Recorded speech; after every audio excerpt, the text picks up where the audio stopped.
Hi everybody, welcome back to my channel. I want to give a big shout out to my new subscribers. I'm so happy that you're here. Welcome, welcome, welcome. I also want to give props to High Mowing Organic Seed Company because I had a 4-day turnaround on from the time I put in my order until I got my seeds in my mailbox. That was phenomenal. So thank you, High Mowing Seed Company, for that expedient turnaround. So I'm here to talk to you about garden design. But actually, I think that how I develop my design is probably going to be more interesting of a topic. So I have a formula and I want to share that formula with you. And this is the formula that I use or bear in mind every single project that I take on. I use the same formula, and it is passion plus focus equals abundance. So I keep those three elements in mind. So I want you to get real when it comes to gardening. I want you to get real with yourself. Otherwise, if you weren't interested in gardening, you wouldn't be watching probably this video at all. But I want you to realize what your passion is. And that passion could be fun. It could just be that it's fun for you. You like spending time outdoors with your family. Everybody else is doing it and you want to join in, and it's a way for you to connect with nature. So case in point, there's a family that's near me, and the last 2 years I have seen them plow their garden, and I've seen them plant their plants as a family, and then I see their focus wane, and then they end up raising a plot of weeds. Did they fail on their abundance? No, it just depends. It depends on what their passion was. Their passion absolutely could be, we just want to have family fun day. And so they spent all of their focus that they intended to on that one day. And so their abundance may not be in pounds of produce. Their abundance was just in fun. You may be a collector. You may be one of those people that, let's say that they released a new variety of a flower that you've been longing for, and so you absolutely have to acquire that flower and get it to grow in your yard. Maybe you've never grown an indigo tomato before and you want to try that. I remember when everybody was growing tomatoes upside down in a bag. You might have wanted to jump on board and try that. You are merely a collector. Nothing wrong with that.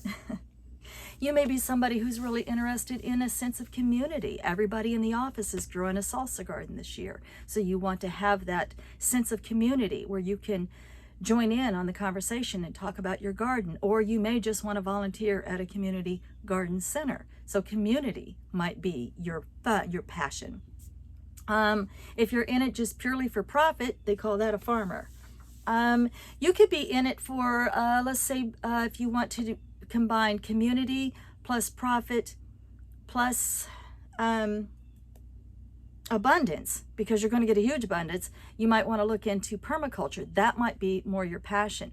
Permaculturists tend to grow a whole lot of anything that grows in their area, and then they end up in these sort of subculture gardening communities where they swap and trade and sell their offerings, and that's permaculture.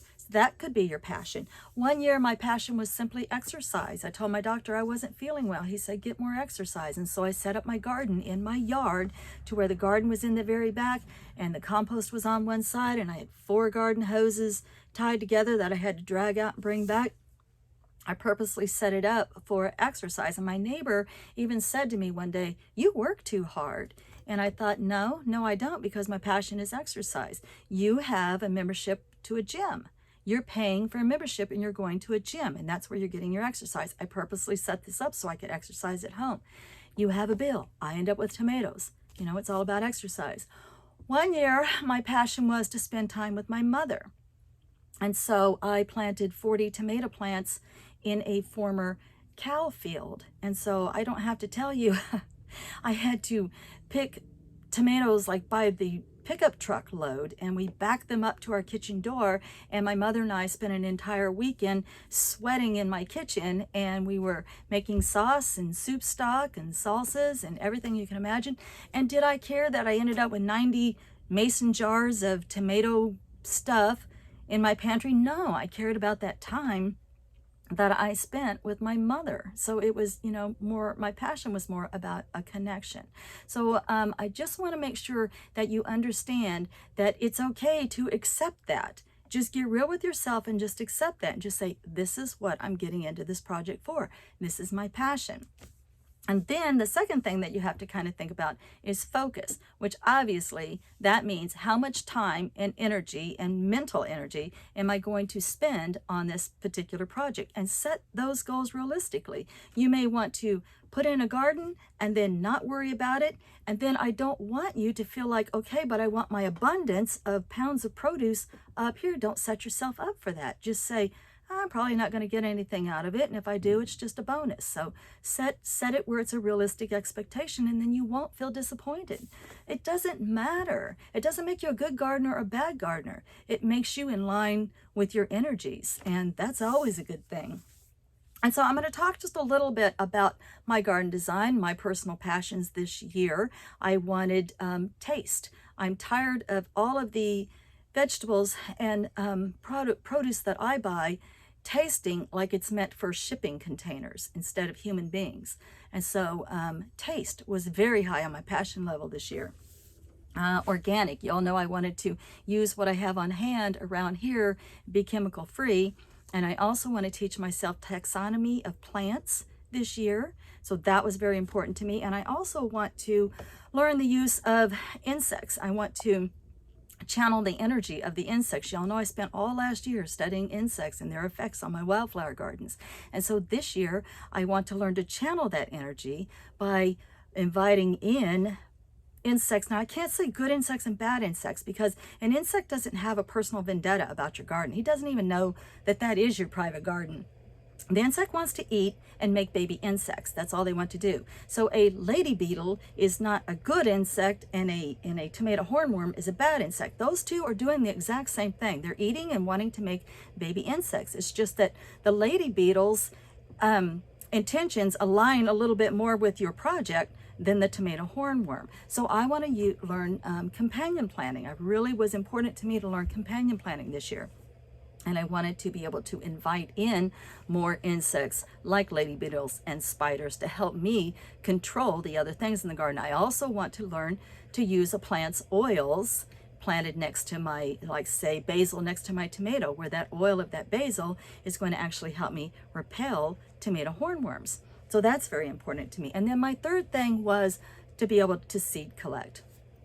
So flavor and organic knowledge and seed collection. Those are my three passions. And then my focus has been incredibly intense, because I actually sat down and drew out my garden and drew out my square footage, and I separated into 3 beds, and then I labeled each of those beds with the family. Like in the center is the nightshade, and on one side is cucurbits, and then my third and final bed holds a houses several families. It's a multi-family one, but every one of those families will get along, and that's going to make it a lot easier for me next year to practice crop rotation. So I did divide it up by families, and I am getting into companion planting. I have beneficial plants planted all the way around the outer edge of the garden, or I will have.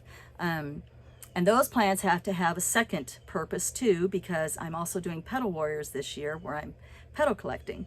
And so not only did they need to be beneficial as far as the insects that they draw in or repel, I also wanted them to be something that the petals were interesting and had the vivid colors that I'm looking for. So I put a lot of focus in on my garden. So what is my expectation then for my abundance? Well, even if I don't get my abundance in pounds of produce, the abundance that I'm hoping for this year is a huge, vast amount of knowledge when it comes to my organics and my soil and the things that I'm going to have to deal with. And like I said, channeling the energy of those insects. And also at the end of it, I want seeds. And so I've already started filling up my abundance, because the knowledge that I got just from the research that I've done is already filling up my abundance meter. So I'm very, very happy with that. So I invite you to use this too. I use fairies. They help me to really align with those energies. I have one for passion, I have one for focus, and I have one for abundance. Normally they're not all sitting here on the table. I just brought them down today as demonstration. You don't have to have a visual that you look at, but just remember the formula, and that is passion. And don't worry about somebody else's passion, or don't worry about, does this look right or wrong to anybody else? It doesn't matter. It's your passion. That, just get in line with it and get in touch with it and get real about it. And then be realistic about your focus too. Just how much time and energy am I going to put on this project? And then finally, what are my realistic expectations as far as my abundance? All right, guys, thanks so much for sticking with me through this. I will be discussing the flowers a little bit more in depth on the next Petal Warrior video that I put out. All right, guys, love and light. Many blessings.